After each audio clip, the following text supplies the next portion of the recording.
بسم اللہ الرحمن الرحیم۔ اللہم صلی علی محمد وآل محمد۔ آج کا ہمارا سبق مکتوب نمبر 45 مولا امیر کائنات علی ابن ابی طالب علیہ السلام نے یہ ایک عامل کے بارے میں لکھا اور فرمایا، تم ان لوگوں میں سے ہو جن سے دین کے قیام میں مدد لیتا ہوں اور گناہ گاروں کی نحوست توڑتا ہوں اور خطرناک سرحدوں کی حفاظت کرتا ہوں۔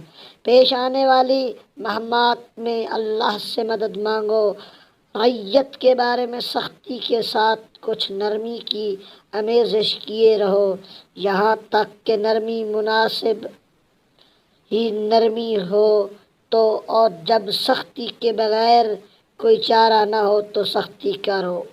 رعیت سے خوش خلقی اور کشادگی روی سے پیش آؤ، ان سے اپنا رویہ نرم رکھو اور تنگیوں اور نظر بھر کر دیکھنے اور اشارہ اور سلام کرنے میں برابری کرو، یہاں تک کہ بڑے لوگ تم سے بے رحم روی کی توقع نہ رکھیں اور کمزور تمہارے انصاف سے مایوس نہ ہوں۔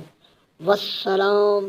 اللہم صلی علی محمد وآل محمد۔